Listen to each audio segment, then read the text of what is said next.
দর্শক স্বাগত মানবজমিন লাইভের সঙ্গে আছে আমি হুমায়ুন কবির মাসুদ।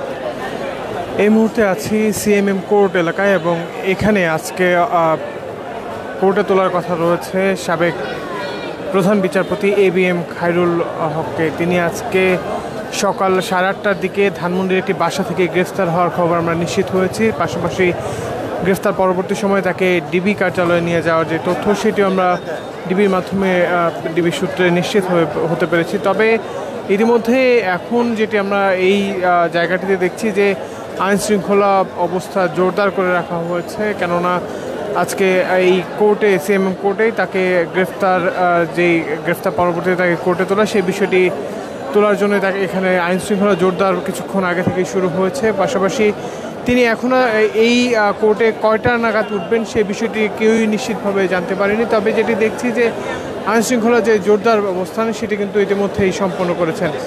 একটি বিষয় বলে রাখি যে তার বিরুদ্ধে এখন পর্যন্ত সর্বমোট বেশ কয়েকটি মামলা রয়েছে, যার মধ্যে যাত্রাবাড়ি এবং নারায়ণগঞ্জ থানায় মামলা রয়েছে। পাশাপাশি তার বিরুদ্ধে রাষ্ট্রদ্রোহী একটি মামলাও রয়েছে বলে আমরা জানতে পেরেছি।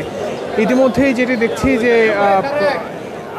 বিভিন্ন সোশ্যাল মিডিয়ায় একটি বিষয় উঠে আসছে যে বাংলাদেশের গণতন্ত্র হননের পেছনে তার অন্যতম হাত রয়েছে, কেননা অনেকে বলছেন যে তার রায়ের মাধ্যমে 2010 সালে যে তত্ত্বাবধায়ক সরকার বা ত্রয়োদশ সংশোধনী বাতিল করে দেওয়া হয়, সেই ত্রয়োদশ সংশোধনী বাতিলের মাধ্যমেই এই যে পরবর্তী কয়েকটি নির্বাচন, সেই নির্বাচনটি প্রশ্নবিদ্ধ হয়েছে বা সঠিকভাবে হয়নি এমনটি অনেকেই বলছেন। আমরা এখন যেটি দেখছি যে তাকে আজকে কোর্টে তোলার পর তার বিরুদ্ধে কী রায় বা ঘোষণা আসে সেটি জানতে পারবো। এর বাইরে যেটি দেখছি যে আজকে শুনানি পরবর্তী সময়ে তাকে এখান থেকে কোন কারাগারে নিয়ে যাবে সেটি এখন পর্যন্ত নিশ্চিত হতে পারেনি।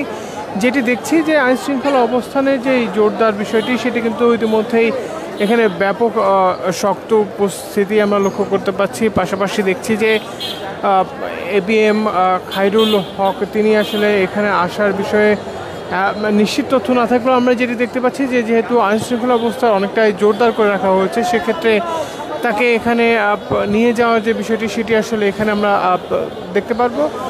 এর বাইরে তার বিরুদ্ধে যেই বেশ কয়েকটি মামলা রয়েছে, সেই মামলায় আজকে সকালেই ডিবি ধানমন্ডির একটি বাসা থেকে তাকে গ্রেফতার করেন। যে গ্রেফতার পরবর্তী সময় তাকে ডিবি কার্যালয়ে, যেটি কিছুক্ষণ আগে বলছিলাম যে ডিবি কার্যালয়ে নিয়ে যাওয়া হচ্ছে, সেখানে কি আসলে জিজ্ঞাসাবাদ করা হবে কিনা সেই বিষয়টি আমরা কিন্তু কেউই নিশ্চিত নই।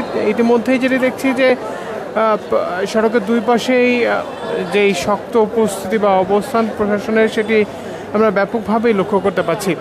মূলত একটি বিষয় যদি বলে রাখি যে বিচারপতি ABM খায়রুল হক তিনি 5ই আগস্টের পর দীর্ঘদিন আসলে বিভিন্ন স্থানে অবস্থান শেষে আজকে ধানমন্ডির একটি বাসা থেকে তাকে গ্রেফতার করার যে বিষয় সেটি আসলে আমরা লক্ষ্য করতে পারি।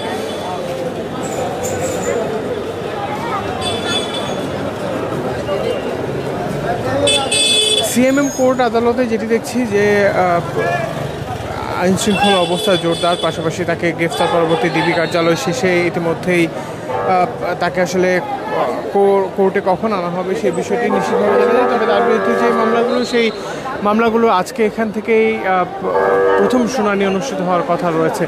তার বিরুদ্ধে যে অভিযোগগুলো, সেই অভিযোগগুলোর মধ্যে আমরা দেখছি প্রাথমিক একটি তথ্য বিবরণী আমাদের হাতে এসেছে, যেখানে দেখছি যে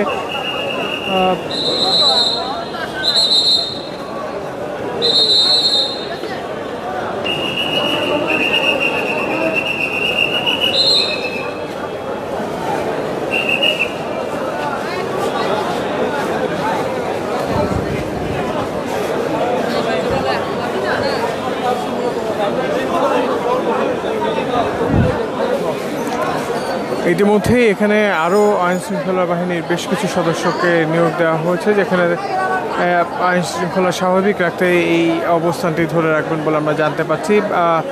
আমি যেটি বলছিলাম যে একটি তথ্য বিবরণী আমাদের হাতে এসেছে, যেখানে আসলে শাহবাগ থানাধীন হাইকোর্ট সুপ্রিম কোর্ট এলাকায় একটি মামলা হয়েছে, যেখানে